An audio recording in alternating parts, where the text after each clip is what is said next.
আসসালামু আলাইকুম। সবাই কেমন আছেন? আশা করি সবাই ভালো আছেন। আজ আপনাদের জন্য নিয়ে এসেছি গল্পের দ্বিতীয় পর্ব।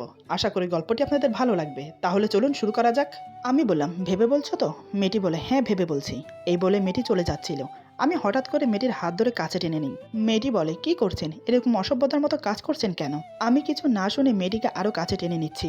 মেয়েটি বলে, উফ, আপনি কিন্তু এটা মোটেও ঠিক করছেন না। এটা হসপিটাল। মেয়েটির কথাগুলো আমার মাথার উপর দিয়ে চলে যাচ্ছে।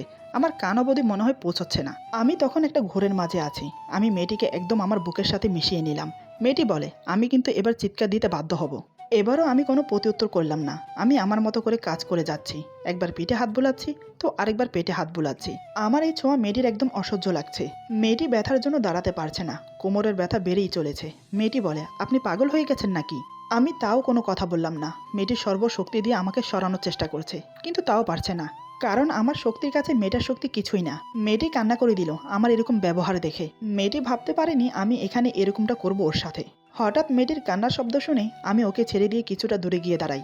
মেয়েটি আর নিজের রাগ কন্ট্রোল করতে পারে না। সে আমাকে সজোর একটা থাপ্পড় মারে। মেয়েটি বলে, নিজেকে কি ভাবেন? আপনার না হয় কোটি কোটি টাকা আছে। আপনি চাইলে দিনে 10 থেকে 12টা মেয়েকে ব্যবহার করতে পারেন। আমরা গরিব মানুষ, আমাদের অত টাকা পয়সা নেই। অভাবে পড়ে নিজের সবচেয়ে বড় সম্পদ বিক্রি করে দিয়েছি। আর সবথেকে বড় কথা, আপনি আমাকে টাকা দিয়েছেন, আমার দেহ ভোগ করেছেন। তাহলে এখন আপনি আমার সাথে এরকম জোর করছেন কেন? আমি তো বলেই দিয়েছি আমার নাম্বার আপনাকে দিতে পারবো না। আপনি এখন যেটা করলেন আমার সাথে, ছি, এটা আমি কখনো আশা করিনি। আরে আমি কাকে কি বলছি? যে টাকা দিয়ে নিত্য নতুন মেয়েকে ভোগ করে তার ভিতরে মনুষ্যত্ব থাকতে পারে না, এটা আমার জানা উচিত ছিল। মেয়েটি কান্না করতে করতে কথাগুলো বলে ফেলে। আমি বললাম, শুনুন। মেয়েটি বলে, আমি আর কিছু শুনতে চাই না, আপনি এখন আমার চোখের সামনে থেকে যান। কথাটা বলে মেয়েটি নিজেই চলে যাচ্ছে।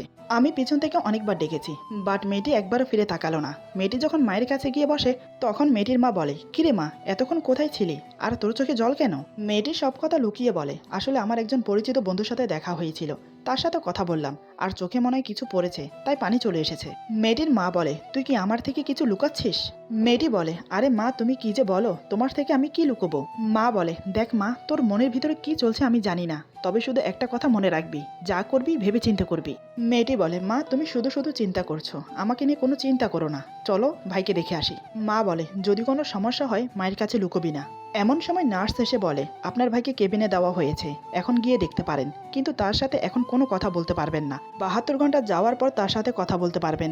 মেয়েটি বলে, থ্যাংক ইউ নার্স, আর সকালের ব্যবহারের জন্য সরি। নার্স বলে, সরি বলতে হবে না, আমাদের বোঝা উচিত ছিল এটা, এখন যান দেখে আসুন। নার্সের কথা শুনে ওরা কেবিনে চলে গেল ভাইকে দেখতে। এইদিকে মেয়েটির কথা শুনে আমার মাথা ভোঁ ভোঁ করছে। এতগুলো কথা আজ পর্যন্ত কেউ আমাকে বলতে পারেনি। আমি আমার ভুলটা শুধরাতে চেয়েছিলাম। অজান্তে যে অন্যায়টা করেছি আমি, তার প্রায়শ্চিত্ত করতে চেয়েছিলাম। ওর সাথে কথা বলে সুযোগ বুঝে ক্ষমা চেয়ে নিতাম, তাই ফোন নাম্বারটা চেয়েছিলাম। ওকে দেখে অন্যরকম একটা ফিলিংস অনুভব হয় আমার মাঝে। জীবনে কোনোদিন কোনো মেয়েকে ছুঁয়ে দেখিনি। আমার জীবনে সেই প্রথম নারী, যাকে আমি এত কাছ থেকে দেখেছি এবং ছুঁয়ে দেখেছি। তাই হয়তো বারবার তার সঙ্গ পেতে ইচ্ছে করছিল। কিন্তু মেয়েটি আমার ইগোতে আঘাত করেছে, আমার গায়ে হাত তুলেছে, সবার সামনে এতগুলো কথা শুনিয়েছে। এবার আমি ওকে বোঝাবো আমার কথা মতো নাম্বার না দেওয়ার ফল কতটা ভয়ঙ্কর হতে পারে। এবার তুমি তিলে তিলে বুঝবে আমি মাহিন রেগে গেলে কি করতে পারি। আমার যেমন একটা ভালো রূপ আছে, তেমনি ভালো রূপের আড়াল একটা জঘন্য রূপও আছে। এই ভেবে আমি কল দিলাম আমার বন্ধু শামীমকে। শামীম কল রিসিভ করতেই ভালো মন্দর কথা জিজ্ঞেস না করে বললাম, হ্যালো শামীম, একটা মেয়েকে তুলে আনতে হবে। আমার কথা শুনে শামীম আকাশ থেকে পড়ল। যে ছেলে মেয়েদেরকে অ্যালার্জি মনে করে, সে ছেলে কিনা বলছে মেয়ে তুলে আনতে। শামীম বলে, তোর মাথায় আবার কি ঢুকলো? মেয়ে তুলে আনবি মানে? আমি বললাম, তোকে যেটা বলেছি সেটাই কর, আর সবাইকে বলে দে আজকে আমি বিয়ে করছি রাতে। এটা শুনে তো শামীম আরো অবাক হলো। বলে, কি ডাইরেক্ট বিয়ে? শামীম বলে, মানে তোর মাথা ঠিক আছে নাকি গেছে? আমি বললাম, আমি একদম ঠিক আছি, তোকে যেটা বললাম সেটা কর তাড়াতাড়ি। শামীম বলে, ভালো করে ভেবে দেখ, এসব কাজ করা ঠিক হবে না, পুলিশ কেস পর্যন্ত হতে পারে। আমি বললাম, তুই আমার রাগ সম্পর্কে খুব ভালোভাবে জানিস, দেখ আমার মাথাটা গরম হয়ে আছে, আর আমি যেটা করতে চাই সেটা আমি করেই ছাড়ি। তুই তো সেটা ভালো করেই জানিস, তাহলে ন্যাকামি না করে আমি যেটা বলছি সেটাই কর, নয়তো তোকে আজকে আমি। শামীম বলে, ওকে, তোর যা ইচ্ছে তাই হবে, কিন্তু এর মাঝে আমাকে টানবি না। আমি বললাম, তার মানে তুই আমাকে এই কাজে সাহায্য করবি না, তাই তো? শামীম বলে, আমি কি বলেছি যে আমি সাহায্য করব না? আমি বললাম, দেখ এরকম পেঁচানো কথা বলবি না, সরাসরি বল এখন আমাকে সাহায্য করবি কিনা। শামীম বলে, ওকে সাহায্য করব, এখন মেয়ের ছবি পাঠা আর ঠিকানাটা দে। আমি বললাম, মেয়েটির ছবি তো আমার কাছে নেই, শুধু ঠিকানা আছে। শামীম বলে, এই একদম বোকার মতো কথা বলবি না, তুই ঠিকানা দিবি আর আমি যাকে তাকে তুলে আনবো, সেটা তোর মনে মানুষ হবে না। আবার তাকে রেখে আসবো, আবার আরেকটাকে তুলে আনবো, সেটাও হবে না। আবার আরেকটাকে তুলে আনবো, সেটাও হবে না। আমি কি এক এক করে ওই এলাকার সব মেয়েকে তুলে আনবো নাকি? আমি বললাম, তুই গাধার মতো কথা বলা বন্ধ করবি, আমি যাব তোর সাথে, আমি যাকে দেখিয়ে দেবো তুই তাকে তুলে আনবি, অন্য কাউকে না। শামীম বলে, তুলে আনার পর যদি মেয়েটা বিয়ে করতে রাজি না হয় তখন? আমি বললাম, বিয়ে করতে রাজি হবে না মানে 100 বার রাজি হতে হবে, জোরপূর্বক বিয়ে করব আমি ওকে। শামীম বলে, তাতে করে কি মেয়েটি তোকে মন থেকে ভালোবাসবে? ওই মেয়ের মনে তোর জন্য শুধু ঘৃণা থাকবে, আর কিছু থাকবে না, বুঝেছিস? এখনো ভেবে দেখ ব্যাপারটা। আমি বললাম, ওই তুই আমাকে জ্ঞান দিবি না, যেটা করতে বলেছি সেটাই কর। আমি বাসায় যাচ্ছি, সন্ধ্যায় তোর সাথে দেখা হচ্ছে। শামীম বলে, অন্তত আঙ্কেল আন্টিকে বলিস তুই যে বিয়ে করতে যাচ্ছিস। আমি বললাম, আপাতত কাউকে জানাবো না, শুধু তুই, আমি আর মেয়েটা ছাড়া অন্য কেউ জানবে না। শামীম বলে, মানে তুই কি লুকিয়ে বিয়েটা করতে চাচ্ছিস? আমি বললাম, কিছুটা সেরকমই। শামীম বলে, আচ্ছা তোর যেটা মন চায় সেটাই কর, আমি তোকে বোঝাতে পারবো না, তোকে বোঝাতে গেলে আমি পাগল হয়ে যাব। আমি বললাম, আচ্ছা বাই, সন্ধ্যায় দেখা হচ্ছে। শামীম ওকে বলে ফোন কেটে দিল। সন্ধ্যার পর মেয়েটিকে তুলে আনার জন্য সব ব্যবস্থা করে ফেললাম, বিয়ে করার জন্য কাজীকেও ঠিক করে ফেললাম, এখন শুধু মেয়েটাকে তুলে আনার বাকি। ওইদিকে মেয়েটি মাকে বলছে, মা তুমি বাসায় যাও, আমি ভাইয়ের সাথে রাতে থাকবো। মা বলে, আরে পাগলি মেয়ে, কি বলিস, আমি থাকবো, তুই বাসায় গিয়ে থাক। মেয়েটি বলে, তোমার এখানে থাকতে কষ্ট হবে, আমি এটা কখনই চাই না যে আমি থাকতে আমার মা কষ্ট করবে। মা বলে, আরে পাগলি মেয়ে, চুপচাপ বাসায় যা, আমি এখানে থাকতে পারবো। মায়ের জোরাজোরিতে মেয়েটি বাসায় যেতে বাধ্য হলো। হসপিটাল থেকে বেরিয়ে দেখে রাস্তায় কোনো রিক্সা দেখা যাচ্ছে না। সন্ধ্যার সময় তো তাই, সচরাচর এখানে সন্ধ্যার সময় রিক্সা পাওয়া যায়, কিন্তু আজকে কেন জানি একটা রিক্সাও নেই। মেয়েটি মনে মনে বলে, উফ কেমনটা লাগে, একটা রিক্সাও নেই, এখন হেঁটে যেতে হবে ভেবেই কান্না পাচ্ছে। এমনিতেও ব্যথা, তার উপর যদি এত দূর হেঁটে যাই, না জানি সকালে ঘুম থেকে উঠতে পারবো কিনা। মেয়েটি এদিক ওদিক দেখতে লাগলো কোনো রিক্সা দেখা যায় কিনা, কিন্তু না, হয়তো আজ মেয়েটার ভাগ্যটাই খারাপ। তাই সে আনমনা হয়ে রাস্তার পাশ ধরে হাঁটতে লাগলো। নানান কথা ভাবতে ভাবতে কিছু দূর চলে এলো, কিন্তু তারপরও একটা রিক্সা পেল না। হঠাৎ করে একটা গাড়ি এসে মেয়েটির সামনে দাঁড়ালো। গাড়িটি দেখে মেয়েটি অনেক ভয় পেয়ে যায়। হঠাৎ করে গাড়ির সামনে এসে দাঁড়াতে মেয়েটি বিহ্বল হয়ে যায়, মুখ দিয়ে কোনো কথা বের হচ্ছে না। এমন সময় গাড়ি থেকে দুজন মুখোশধারী লোক নেমে আসে। মেয়েটি হয়তো বুঝতে পেরেছিল কি হতে যাচ্ছে, তাই মেয়েটি পালিয়ে যাওয়ার চেষ্টা করলো, কিন্তু তার আগে লোক দুটো মেয়েটিকে ধরে ফেলে। মেয়েটি বলে, প্লিজ আমাকে ছেড়ে দিন, আমি তো আপনাদের কোনো ক্ষতি করিনি। এই বলে জোরে জোরে চিৎকার করতে লাগলো, বাঁচাও বাঁচাও, কে কোথায় আছো, আমাকে একটু সাহায্য করো। কিন্তু কেউ মেয়েটির চিৎকারে সাড়া দিল না। লোক দুটো মেয়েটিকে গাড়িতে তুলে নিল। গাড়িতে ওঠার পরও মেয়েটি চিৎকার করতে লাগলো, বাইরে মানুষকে ডাকার চেষ্টা করছে। এসব দেখে একজন বলে, এখন কি করব, এরকম চিৎকার করতে থাকলে তো পুলিশের হাতে ধরা খেয়ে যাব আমরা। দ্বিতীয় জন বলে, ওই কাপড়টা দে, ওটা দিয়ে ওর মুখটা ভালোভাবে বেঁধে দে, যাতে আওয়াজ বের না হয়। দ্বিতীয় লোকটার কণ্ঠ শুনে মেয়েটির কেমন জানি চেনা চেনা লাগলো। হঠাৎ দুপুরের কথা মনে পড়ে গেল মেয়েটির। সে মনে মনে বলে, তাহলে কি, না এটা হতে পারে না, কখনোই না, একটা লোক এতটা খারাপ হতে পারে না। নানান কথা ভাবছে মেয়েটি, তার সাথে আজ কি হতে চলেছে সেটা ভেবেই অস্থির। মেয়েটির মুখ কালো কাপড় দিয়ে বেঁধে দিল। মেয়েটি আর কোনো রকম কথা বলতে পারছে না, শুধু গুঙানির শব্দ বের হচ্ছে মুখ দিয়ে। এদিকে গাড়ি প্রচুর গতিতে চলছে, মনে হচ্ছে যে কোনো সময় অ্যাক্সিডেন্ট হবে। মেয়েটির হাত এমন ভাবে বেঁধেছি, খুব ব্যথা পাচ্ছে হাতে। ব্যথা সহ করতে না পেরে মেয়েটি কান্না করে দিল। কান্না করা ছাড়া আর কোনো উপায় নেই মেয়েটির। সে মনে মনে ভাবছে, কি করব, আমার তো জীবনটাই শেষ। আজকের পর হয়তো কালকে সকালে সূর্য দেখতে পাবো না। আমি মারা গেলে আমার মা আর ভাইটাকে কে দেখবে, এটা মনে পড়তেই বুকটা ফেটে যাচ্ছে। হঠাৎ গাড়ি থেমে যেতে মেয়েটির ভাবনায় ছেদ পড়ল। শামীম বলে, ভেতরে সবকিছু রেডি আছে, তুই ভাবিকে নিয়ে আয়। আমি বললাম, তুই জলদি ভেতরে যা, সবাইকে বল কোণে এসে গেছে, কাজীকে বল সবকিছু রেডি করতে। এসব শুনে মেয়েটির মাথা ঘুরে উঠল। মেয়েটি মনে মনে বলে, এসব ওনারা কি বলছে, কাজী বিয়ে মানে কি এসবের, এখানে আবার কার বিয়ে হচ্ছে? আমাকে যদি বিয়ে বাড়িতে নিয়ে আসার ছিল, তাহলে এভাবে বেঁধে তুলে আনতে যাবে কেন? ভালোভাবে তো আনতে পারতো। না, নিশ্চয়ই এখানে কোনো রহস্য আছে, না হলে আমাকে এভাবে নিয়ে আসতে যাবে কেন? কিন্তু ভাইয়াটা পুলিশে ভয় পাচ্ছিল কেন? মেয়েটির যেন ভাবনাই শেষ হচ্ছে না। এদিকে আমি গাড়ি থেকে মেয়েটিকে নামিয়ে কাঁধে তুলে নিলাম, তারপর বাড়ির ভিতরে নিয়ে গেলাম। মেয়েটি ভয়ে লাফালাফি করতে লাগলো, কিন্তু কোনো শব্দ করতে পারছে না, কারণ মুখ এখনো বাঁধা। বাড়ির ভিতরে যাওয়ার পর মেয়েটি হতবাক হয়ে গেল। মেয়েটি দেখে বাড়ির ভিতরে পুরোই বিয়ের ফাংশন। মেয়েটি যা দেখছে তাই সত্যি, আসলে আমি এসব করেছি, কয়েকজন লোক লাগিয়ে পুরো বাড়ি সাজিয়েছি। যেভাবে হোক আমি বিয়ে করছি, সামান্য একটু আয়োজন না করলে হয়? আমি বললাম, কাজী সাহেব আপনি সবকিছু তাড়াতাড়ি শুরু করুন। কাজী বলে, আরে বাবা, বিয়ে জিনিসটা একটু ধীরে হয়, তুমি এত তাড়া দিচ্ছ কেন? আমার মাথা এখনো গরম ছিল, তাই আমি শামীমকে উদ্দেশ্য করে বললাম, ওই স্বামী বাচ্চা, তুই কাকে নিয়ে এসেছিস? আমার রাগ দেখে মেয়েটি চুপসে গেল, কারণ সে আমাকে যখন প্রথম দেখেছিল তখন থেকেই ভেবে নিয়েছিল এই লোকটা বদমেজাজি। এখন আমার কথা শুনে তার ধারণা সত্যি হলো। আমার কথা শুনে শামীম কাজীকে বলে, কাজী সাহেব আমরা কিন্তু আপনাকে কন্ট্যাক্ট করে এনেছি, আপনি যত তাড়াতাড়ি পারেন বিয়ের কাজ সম্পূর্ণ করে এখান থেকে চলে যান। কাজী বলে, তাই বলে একটা মেয়েকে এভাবে তুলে এনে আপনারা বিয়ে করতে পারেন না। কাজের কথা শুনে আমার মাথায় যেন আগুন জ্বলে ওঠে। আমি বললাম, ওই কুত্তার বাচ্চা, তুই কি এখানে আমার হাতে মরতে চাস, নাকি বেঁচে তোর ছেলেমেয়ের মুখ দেখতে চাস? যদি বেঁচে বাসায় ফিরতে চাস তাহলে তাড়াতাড়ি বিয়ের কাজ শুরু কর, নয়তো তোকে এখানে পুঁতে ফেলবো। আমার কথা শুনে মেয়েটি মনে মনে বলে, ওরে বাবারে, এ তো দেখছে আস্তে একটা ডেবেল। এই লোকটা মনে হয় খুন খারাপিও করে। উফ, আমি কেন যে ওই কাজটা করতে গেলাম। এদিকে কাজী সাহেব ভয়ে চুপচাপ বিয়ে পড়াতে শুরু করে। কাজী সাহেব বলে, মিয়াজিপাড়া নিবাসী মোহাম্মদ আব্দুল সাত্তারের একমাত্র পুত্র মোহাম্মদ মাহিন হাসান 1 টাকা দেনমোহর ধার্য করিয়া সরকার পাড়া নিবাসী মৃত মোহাম্মদ সলিম মিয়ার একমাত্র কন্যা মোসাম্মদ দীপা সুলতানার বিবাহ বন্ধনে আবদ্ধ করা হইল। বলো মা কবুল। দীপা চুপ করে আছে, কারণ এখনো ওর মুখ কাপড় দিয়ে বাঁধা। কাজী বলে, বলো মা কবুল। দীপা তো চিৎকার করে বলতে চায় যে আমি এই বিয়ে করব না, কিন্তু মুখ বাঁধা থাকার কারণে বলতে পারছে না। আমি বললাম, কি হলো, ভালো ভালো কবুল বলবে নাকি আমার আঙ্গুলটা আবার বাঁকা করতে হবে? শামীম বলে, কিরে, কেউ এভাবে বিয়ে করে? আমি বললাম, শালা তুই চুপ থাক, আমার বিয়ে আমি যেভাবে ইচ্ছে সেভাবে করব, তুই কোনো কথা বলবি না, চুপচাপ বসে তামাশা দেখ। শামীম আবার বলে, আমি এত বিয়ে বাড়িতে গেছি, এত বিয়ে দেখেছি, কিন্তু কোনোদিন দেখিনি মেয়ের মুখে কাপড় বাঁধা মেয়ে কথা বলতে পারবে না, কিন্তু বিয়ে হবে। এই বলে শামীম হো হো করে হেসে ওঠে। কাজী বলে, তাই তো, আমি তো এতক্ষণ খেয়াল করিনি, মেয়েটার মুখ যে এখনো বাঁধা আছে। আচ্ছা মিয়া, আপনি আপনার বউকে ভালো করে দেখবেন না? আপনার জ্ঞান কি সব উধাও হয়ে গেছে? বিয়ের জন্য পাগল হয়ে গেছেন, তাই না? এই বলে কাজী সহ সবাই হাসতে শুরু করে। সবাই সেই কি হাসি। এদিকে মেয়েটির কান্না দেখার মতো কেউ নেই। হয়তো সে ভাবছে, এখানে আমি যতই না না বলি না কেন, কিছু না কিছু হবেই, আমাকে বিয়ে করবে আজকে রাতেই। আমি বললাম, উফ, তোরাও না। এই বলে ওর মুখের কাপড়টা সরিয়ে দিলাম। এদিকে কাপড়টা সরানোর সাথে সাথে দীপা জোরে জোরে নিঃশ্বাস নিতে থাকে, কারণ এতক্ষণ ভালোভাবে নিঃশ্বাস নিতে পারেনি, হয়তো আর কিছুক্ষণ থাকলে মরেই যেত। আমি তার তোয়াক্কা না করে বললাম, এই মেয়ে, এখন সোজা সাপটা কবুল বলে দে, যদি তোর মাকে আর ভাইকে। আমার কথা শেষ হলো না, তার আগেই দীপা বলে, মানে আপনি এতটা জঘন্য?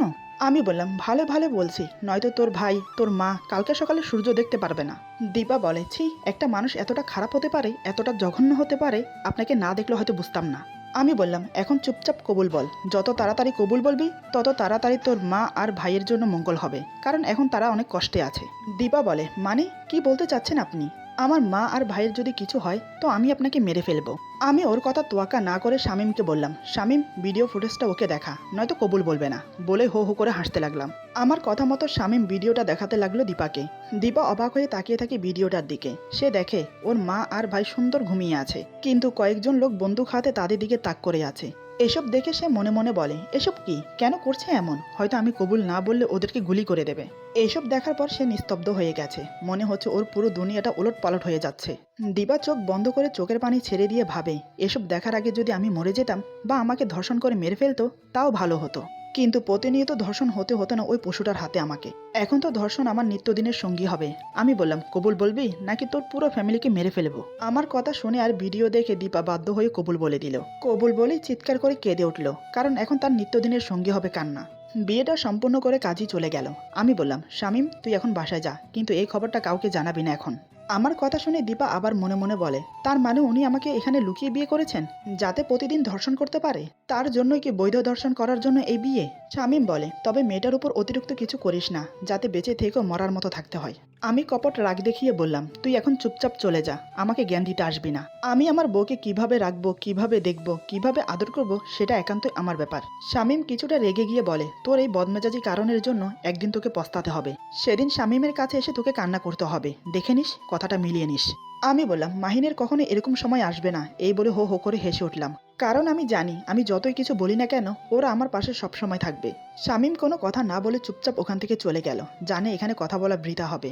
শামীম চলে যাবার পর আমি দীপার দিকে তাকালাম। সে চুপচাপ দাঁড়িয়ে চোখের পানি ফেলছে, তাতে আমার এক বিন্দু মায়া হলো না। আমি ওর হাত শক্ত করে ধরে রুমে নিয়ে গেলাম, তারপর ঠাস করে একটা থাপ্পড় মেরে বিছানার উপর ফেলে দিলাম। আচমকা থাপ্পড় খেয়ে দীপা ভেবাচাকা খেয়ে যায়। ও খুব ভালোভাবেই বুঝতে পারছে এখন ওর সাথে কি হতে চলেছে। আমি বললাম, তোর সাহস কত বড়, তুই আমাকে মোবাইল নাম্বার দিসনি? আমার কথা শুনে চোখ বড় বড় করে তাকায় দীপা আমার দিকে। অবাক হয়ে তাকিয়ে থেকে ভাবে, কি শুধু একটা নাম্বারের জন্য এত কিছু? আমি বললাম, এখন আর মোবাইল নাম্বার লাগবে না, এখন থেকে তোকে আমি প্রতিদিন ধর্ষণ করব। আমার কথা শুনে দীপা আবার কান্না করতে শুরু করলো। আমি বললাম, তোর এরকম ন্যাকা কান্নার কোনো মূল্য আমার কাছে নেই, তুই শুধু আমার কাছে ভোগের পণ্য। কথাটা বলে আমি ওর বুক থেকে ওন্নাটা টেনে নিলাম। সে 2 হাত দিয়ে নিজের বুক ঢেকে নিল। আমি তাচ্ছিল্যের সুরে বললাম, উফ, কি লজ্জা, কি লজ্জা, লজ্জাপতি তোর লজ্জা বের করছি আমি, দাঁড়া। আমার মুখে এরকম নোংরা কথা শুনে ওর কলিজাটা ফেটে যাচ্ছে। আমার প্রতিটা কথা যেন ওর গায়ে কাটার মতো বিচ্ছে। আমি বললাম, আজ তোকে আমি এমনভাবে ধর্ষণ করব যেটা তুই সারা জীবন মনে রাখবি। কথাটা বলেই আমি ওর দিকে এগোতে থাকলাম। আমাকে এগোতে দেখে সে পিছোতে থাকে। সে মনে মনে ভাবে, আমি কখনোই ভাবতে পারিনি আমার জীবনে এরকম একটা সময় আমার সামনে এসে দাঁড়াবে। দীপা বলে, প্লিজ আপনি একটু শান্ত হয়ে বসুন প্লিজ। কথাটা সে অনেক কষ্ট বলে আমাকে, কিন্তু ওর কথা আমার মাথার উপর দিয়ে গেল। আমি বেশ বুঝতে পারছি আমার রাগ দেখে সে ভয় পাচ্ছে। আমি বললাম, কেন এত তাড়াতাড়ি দেমাগ শেষ হয়ে গেছে? দীপা বলে, আমি কিসের জন্য দেমাগ দেখাবো আপনাকে? আমার যা কিছু ছিল সব তো আপনি লুটে নিয়েছেন। আমি হো হো করে হেসে বললাম, আমি তো দেহ লুটে নিয়েছি, এটাই বলতে চাচ্ছিস তুই, তাই না? দীপা বলে, আসলে আপনার রাগটা একটু কন্ট্রোল করুন, একটু শান্ত হয়ে বসে আমার কথাগুলো শুনুন প্লিজ। আমি বললাম, তোর কোনো কথা শোনার মতো আমার সময় নেই। এখন থেকে তুই শুধু আমার কথা মতো চলবি, নয়তো আমি কখন কি করে বসবো সেটা আমি নিজেও জানি না। কথাটা বলে আমি ওর হাত ধরে টেনে আবার বিছানায় ফেলে দিলাম।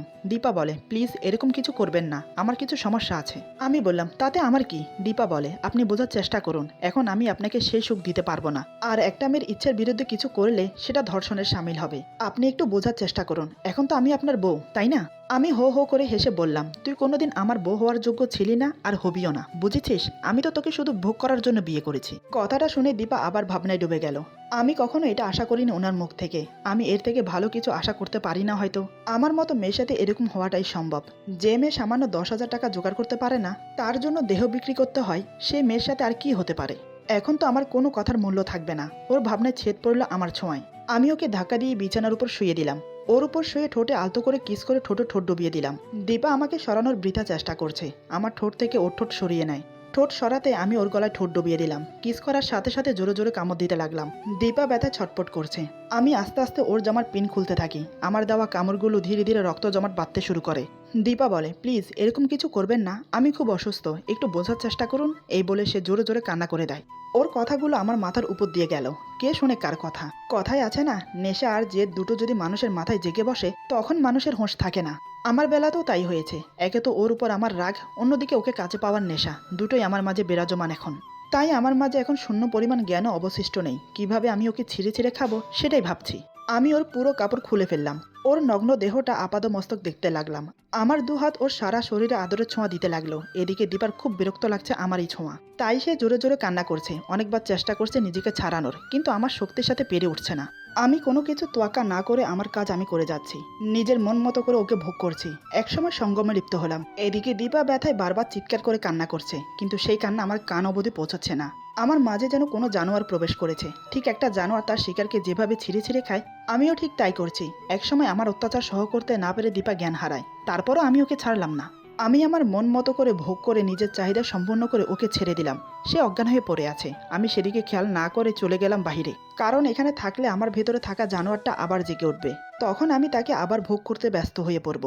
ওকে তো আমি এত তাড়াতাড়ি মরতে দেব না, তিলে তিলে ধুকে ধুকে মারবো। রাত আনুমানিক 3টা বাজে। আমি এখনো বাহিরে। ওইদিকে দীপার জ্ঞান ফিরে। জ্ঞান ফিরতে সে অনুভব করে তার পুরো শরীর ব্যথা। শুধু তাই নয়, শরীরে এক টুকরো কাপড়ও নেই, গায়ে মোড়ানো একটা চাদর। শরীরটা খুবই দুর্বল লাগছে। ঘরের চারপাশে তাকিয়ে দেখে আমি নেই। সে ভয় পেয়ে গেল।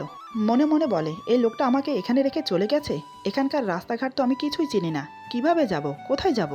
তারপর নিজের শরীরের দিকে তাকাতেই মনে পড়ে গেল নির্যাতনের কথা। শরীরের অনেক জায়গায় কামড়ের দাগ, তার জন্য শরীরটা এত ব্যথা করছে। এসব দেখে ওর চোখে পানি চলে এলো। তৎক্ষণাৎ দৌড়ে ওয়াশরুমে চলে গেল। শাওয়ার ছেড়ে দিয়ে 2 হাতে সারা শরীর ঘষতে লাগলো, যাতে আমার স্পর্শ শরীরে না থাকে। যতই ঘষছে ততই কষ্টগুলোর কথা মনে পড়ছে, আর অবিরত কান্না করছে। কান্না করতে করতে মেঝেতে বসে পড়ে। এইদিকে আমি অনেকক্ষণ ঘোরাফেরা করে ওর জন্য খাবার নিয়ে বাসায় ফিরলাম, কিন্তু রুমে এসে যা দেখলাম তা দেখে আমার মাথায় হাত। টেনশনে পড়ে গেলাম। আমি কি করব, কোথায় যাব, কিছু বুঝতে পারছি না। এরপর যা হলো, আজকের গল্প এখানে সমাপ্ত। গল্পের বাকি অংশ পেয়ে যাবেন আগামী পর্বে। আশা করি গল্পটি আপনাদের ভালো লাগবে। যদি ভালো লাগে তাহলে লাইক, কমেন্ট এবং সাবস্ক্রাইব করে আমাদের পাশে থাকুন। পাশে থাকা বেল আইকন প্রেস করে দেবেন, তাহলে আমাদের নিত্য নতুন ভিডিও আপনাদের কাছে পৌঁছে যাবে। সবাই ভালো থাকবেন, সুস্থ থাকবেন, আর বন্ধুদের সাথে বেশি বেশি করে শেয়ার করবেন। আল্লাহ হাফেজ।